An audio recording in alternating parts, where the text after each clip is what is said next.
Les amis, bonjour, j'espère que vous allez bien, c'est votre boy Galsen, j'espère que vous allez bien, j'espère que vous avez bien dormi. Lendemain de défaite, lendemain d'humiliation, lendemain de frustration, lendemain de honte, il faut le dire, c'est une vraie honte. Perdre face au Barça, pourquoi pas, parce que c'est une grande équipe, c'est une équipe comme Liverpool, comme Arsenal, comme PSG, comme Manchester City, etc. Tu peux perdre face à eux, mais tu ne peux pas perdre 5-2 face au Barça. Tu peux.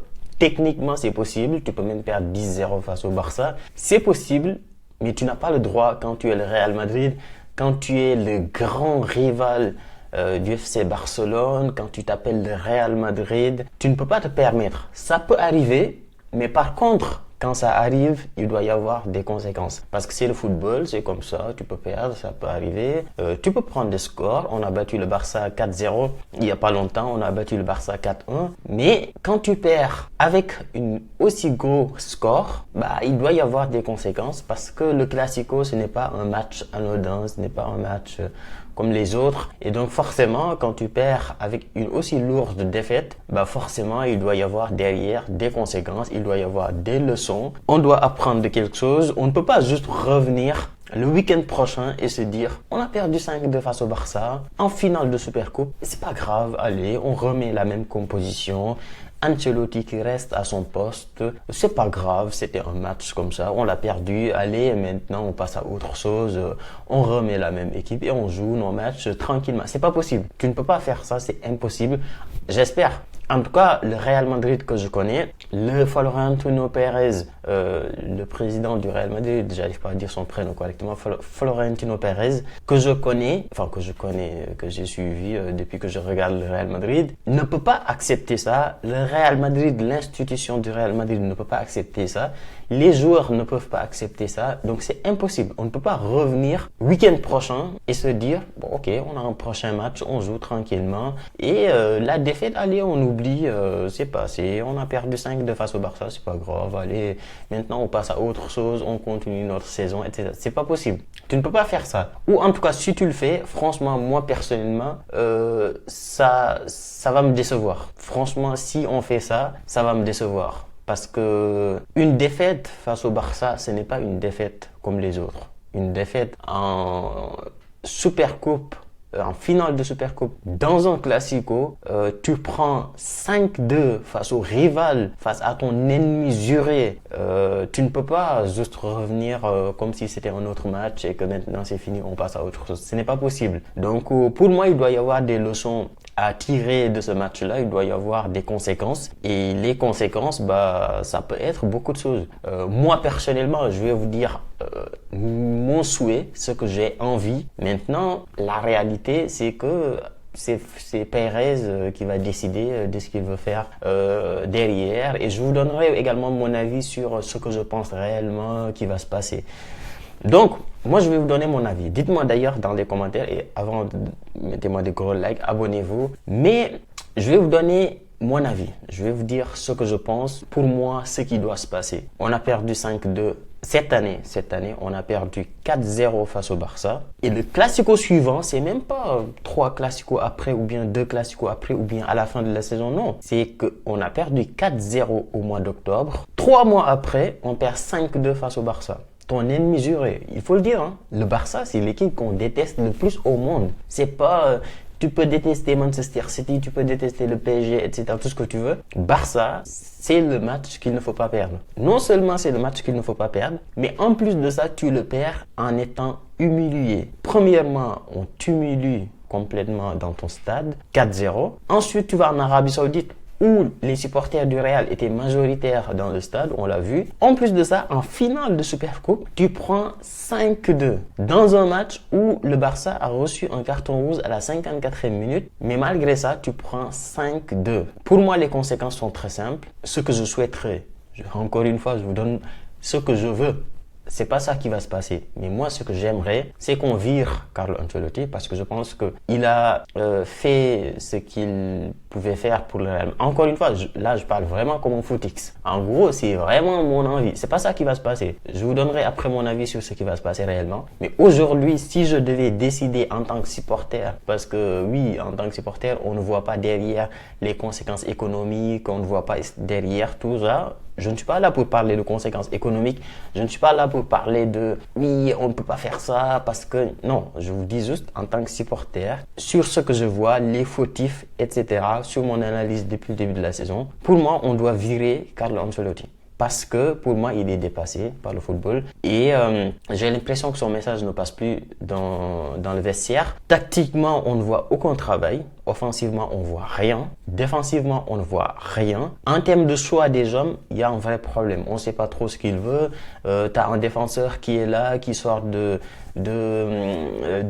ton centre de formation qui est excellent. De l'autre côté, tu as Koubarsi qui a 17 ans, on le met titulaire, on lui fait confiance. Il y a Araujo, on le met sur le banc. Toi, tu as un joueur qui est excellent, mais tu décides tout simplement de le mettre sur le banc, qui est un défenseur de métier, et tu décides de le mettre sur le banc pour prendre un milieu terrain et le mettre en défenseur. Donc, pour moi, ça, c'est typiquement le type de classement d'un entraîneur qui a aucune personnalité. Pourquoi? Parce que tout simplement, même les joueurs le comprennent. Un joueur, aujourd'hui, sur la défense du Real Madrid, tu mets Asensio à la place de Tchouaméni, les joueurs, ils sont intelligents, ils savent comprendre que c'est normal. Je ne suis pas Tchouaméni, ok, autant tu le mets sur le banc, mais même si tu le mets pas en défenseur, il comprend parce qu'il se dit que défenseur, c'est pas mon métier. C'est pas mon métier. Il y a un défenseur qui est là, c'est son métier. Il joue, moi, il n'y a pas de problème. Si tu peux me mettre au milieu de terrain de temps en temps, tu me mets. Si tu veux pas, tu me mets sur le banc. Mais je comprends, les joueurs comprennent le fait que tu décides de mettre un défenseur au poste de défenseur. Il n'y a rien de compliqué sur ça. Mais pour moi, un entraîneur qui décide de mettre un milieu de terrain en défense, c'est tout simplement un entraîneur qui n'a aucune personnalité parce que tout simplement, il a peur de mettre ce joueur sur le banc parce que c'est un joueur qui a coûté 100 millions. Et quand tu arrives à devenir un entraîneur qui n'a aucune personnalité, qui a peur de prendre des choix forts et qui décide tout simplement d'accepter de mettre un joueur de 100 millions sur le banc parce qu'il est en méforme, écoute, si tu n'es pas capable de faire ça, c'est que tu n'es pas capable d'entraîner le Real Madrid. C'est aussi simple que ça. Deuxième choix, pour moi, Asensio doit être titulaire tous les jours, matin, midi, soir. Asensio doit être titulaire sur la défense du Real. Il l'a montré. Depuis qu'il est là, il nous a pas fait un seul mauvais match. Depuis qu'il est là, c'est des excellents matchs. Donc, je ne vois pas pourquoi il ne doit pas jouer à la place d'un milieu de terrain qu'on veut faire jouer défenseur. Un milieu de terrain non seulement qui est nul au milieu, c'est d'ailleurs mon troisième point. Pour moi, Tchouaméni n'a plus rien à faire au Real Madrid. Je l'ai dit ça fait depuis des mois et des mois que je le dis. Pour moi, Tchouaméni n'a pas sa place au Real Madrid. Tchouaméni n'a pas sa place au milieu de terrain.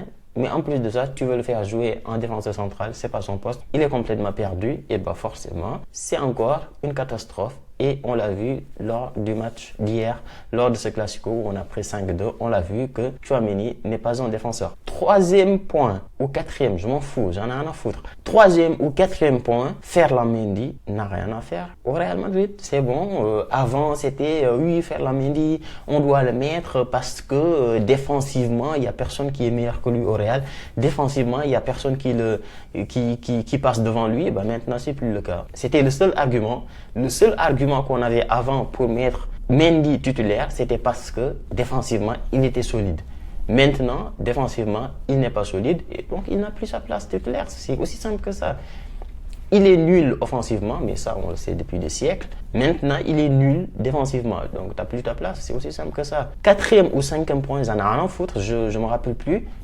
Vasquez, c'est bon. Vasquez, c'est gentil, mon gars. Tu es là depuis 2014. On se rappelle de la finale de 2014 face à l'Atlético de Madrid. Tu étais là. Tu as fait tout ce que tu as pu faire. On se rappelle de ton entrée. On se rappelle du penalty que tu avais mis.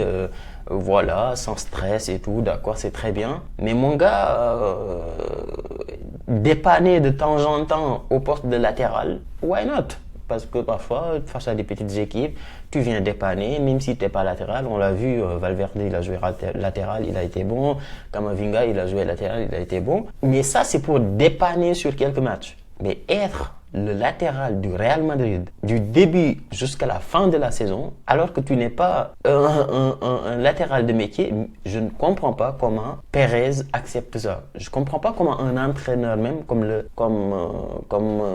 Ancelotti peut accepter ça. À la limite, au pire des cas, tu vas dans la Castilla, tu fais comme le Barça, tu vas chercher un Baldé, ou bien tu vas chercher un latéral du Real Madrid, Castilla, et tu le fais jouer. Parce que c'est son métier. Mais non, tu décides, ok, bon, je vais faire jouer un ailier pendant toute la saison. Moi, j'ai aucun problème sur le fait, on dit, bon, ok, au pire, on ne recrute pas. Mais par contre, on va aller chercher un jeune de la Castilla pour qui le latéral, c'est son métier, tu le fais jouer.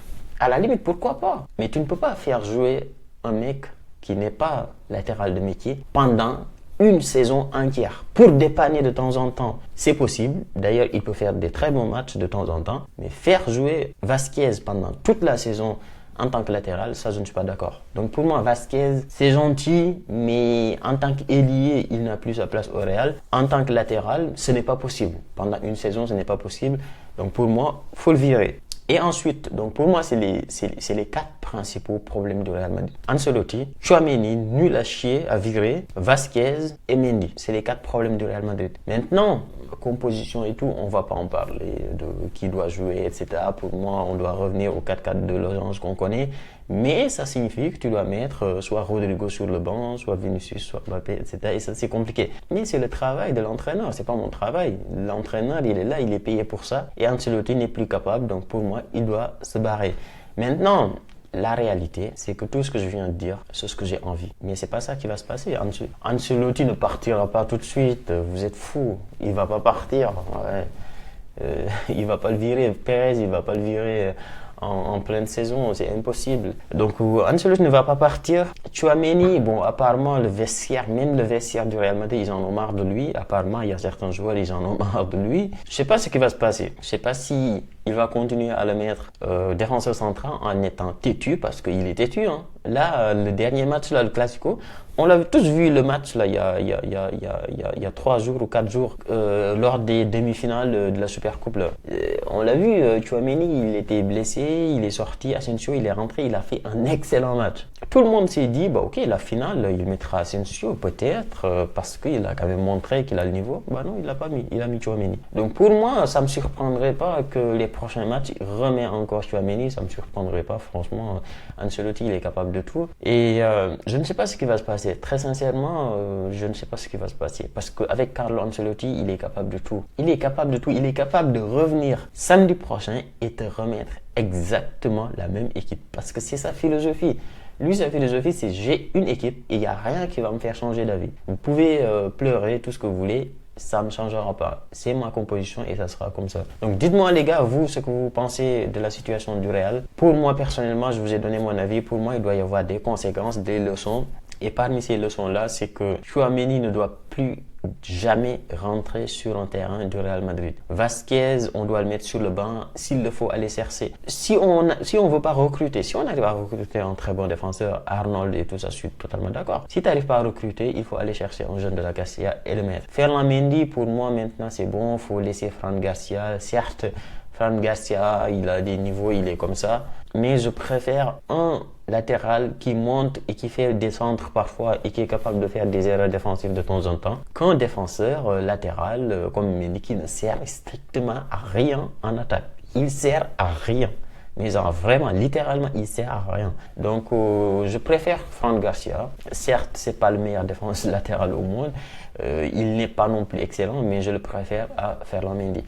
Et ensuite, écoutez, on verra bien si Asensio sera titulaire. Vasquez. Bref, les gars, dites-moi vous ce que vous pensez de la situation du Real et nous on se dit à très vite pour une nouvelle vidéo. Ciao!